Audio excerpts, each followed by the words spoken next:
जदीद औरतें हमें ये कहती हैं कि शादी के बाद अलग घर उनका हक है। ठीक है, आपका हक है।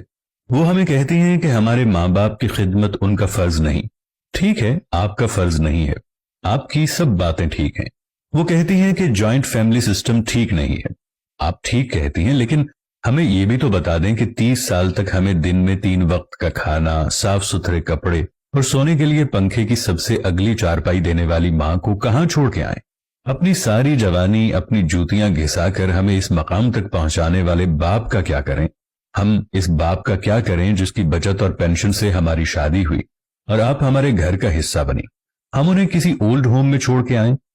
हर ऊंच नीच, गर्मी सर्दी, धूप छांव में साए की तरह साथ देने वाले बड़े भाई का साथ सिर्फ इस वजह से ना दें क्योंकि उसकी बेगम की और आपकी नहीं बनती, और आपको लगता है कि आपका खामिन ज्यादा कमाता है और अब भाई को देना अपनी सेविंग्स खत्म करने के मुतरादिफ है। क्योंकि आप नहीं जानती, जब हम पढ़ते थे तो बड़ा भाई नौकरी किया करता था। नौकरी छोटी थी मगर मेरे बड़े खर्चे पूरे होते थे। माँ बाप ने कुर्बानी दी, फिर बड़े भाई बहनों ने कुर्बानी दी। अब अगर आप ये कहो कि मुझ पर सिर्फ आपका हक है, आप किस हैसियत से इस बात का हक जता रही हैं। मेरी तो अपनी शादी मेरे बाप की कमाई की वजह से हुई है, क्योंकि अपनी नौकरी में तो मैं किसी बड़े शहर में किराए का घर तक अफोर्ड नहीं कर सकता।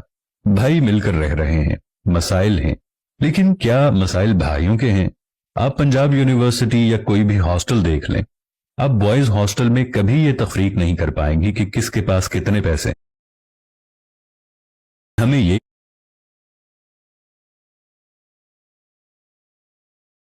जदीद औरतें हमें ये कहती हैं कि शादी के बाद अलग घर उनका हक है। ठीक है, आपका हक है। वो हमें कहती हैं कि हमारे माँ बाप की खिदमत उनका फर्ज नहीं। ठीक है, आपका फर्ज नहीं है। आपकी सब बातें ठीक हैं। वो कहती हैं कि जॉइंट फैमिली सिस्टम ठीक नहीं है। आप ठीक कहती हैं, लेकिन हमें ये भी तो बता दें कि 30 साल तक हमें दिन में 3 वक्त का खाना, साफ सुथरे कपड़े और सोने के लिए पंखे की सबसे अगली चारपाई देने वाली माँ को कहाँ छोड़ के आए। अपनी सारी जवानी अपनी जूतियां घिसाकर हमें इस मकाम तक पहुंचाने वाले बाप का क्या करें। हम इस बाप का क्या करें जिसकी बचत और पेंशन से हमारी शादी हुई और आप हमारे घर का हिस्सा बनी। हम उन्हें किसी ओल्ड होम में छोड़ के आए। हर ऊंच नीच, गर्मी सर्दी, धूप छांव में साए की तरह साथ देने वाले बड़े भाई का साथ सिर्फ इस वजह से ना दें क्योंकि उसकी बेगम की और आपकी नहीं बनती, और आपको लगता है कि आपका खामिन ज्यादा कमाता है और अब भाई को देना अपनी सेविंग्स खत्म करने के मुतरादिफ है। क्योंकि आप नहीं जानती, जब हम पढ़ते थे तो बड़ा भाई नौकरी किया करता था। नौकरी छोटी थी मगर मेरे बड़े खर्चे पूरे होते थे। माँ बाप ने कुर्बानी दी, फिर बड़े भाई बहनों ने कुर्बानी दी। अब अगर आप ये कहो कि मुझ पर सिर्फ आपका हक है, आप किस हैसियत से इस बात का हक जता रही हैं। मेरी तो अपनी शादी मेरे बाप की कमाई की वजह से हुई है, क्योंकि अपनी नौकरी में तो मैं किसी बड़े शहर में किराए का घर तक अफोर्ड नहीं कर सकता। भाई मिलकर रह रहे हैं, मसाइल हैं, लेकिन क्या मसाइल भाइयों के हैं।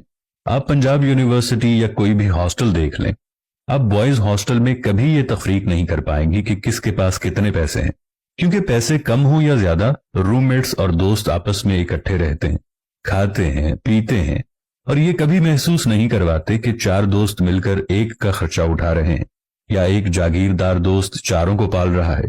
तो ये अचानक ऐसा क्या होता है कि जैसे ही शादियां होती हैं, एक हंसते बसते घर में सियासत और फिर अकवाले जर्री का दौर चलने लग जाता है कि जनाब अलग घर तो औरत का हक है।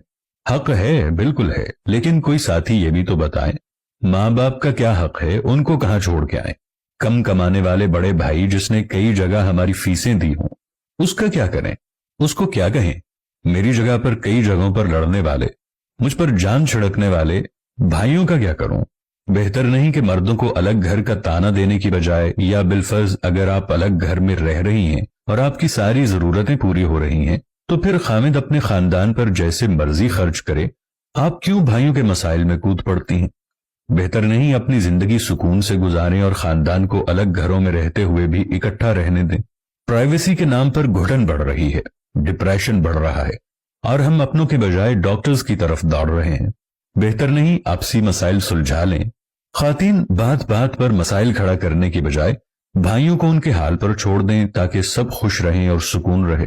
जिस यूरोप और अरब मुआशरे की मिसाल देकर हिंदुस्तान के सदियों पुराने खानदानी निजाम पर बात की जाती है, इसी यूरोप और अरबों में हर बंदा खुद कमाता है, खुद खाता है। बहुत कम लोग बाप के सर पर ऐश करते हैं। अरबों को विरासत मिलती है, यूरोप वालों को तालीम और हुनर, जो अपनी जेब से लेते हैं, फिर वो जिंदगी भी अपनी जीते हैं। ऐसा नहीं हो सकता कि आपका खाविंद बाप की जेब से पढ़ पढ़ाकर असिस्टेंट कमिश्नर बने और आखिर में आपको याद आ जाए कि घर पर तो सिर्फ मेरा हक है, ये बूढ़े लोग यहाँ क्या कर रहे हैं। और हाँ, हमारी नौकरियां ना हो, तालीम ना हो, तो आपके वालिद भी हमें रिश्ता ना दें। सो शुक्र अदा करें हमारे माँ बाप का, जिन्होंने पाल पोस कर एक तैयार शुदा बच्चा आपके हवाले किया। तो ये कहानी आखिर में हमें याद दिलाती है कि खानदानी रिश्ते और मोहब्बत की अहमियत को समझना और इसकी कदर करना कितना जरूरी है। हमारी छोटी छोटी कुर्बानियां और समझाते खानदान को मजबूत और मुत्तहिद रखने में कलीदी किरदार अदा करते हैं। अगर आपको भी ऐसे किसी तजर्बे का सामना हुआ है या आपके ख्याल में खानदानी अक़दार की अहमियत के बारे में कुछ कहना है, तो कमेंट्स में जरूर बताइएगा। आप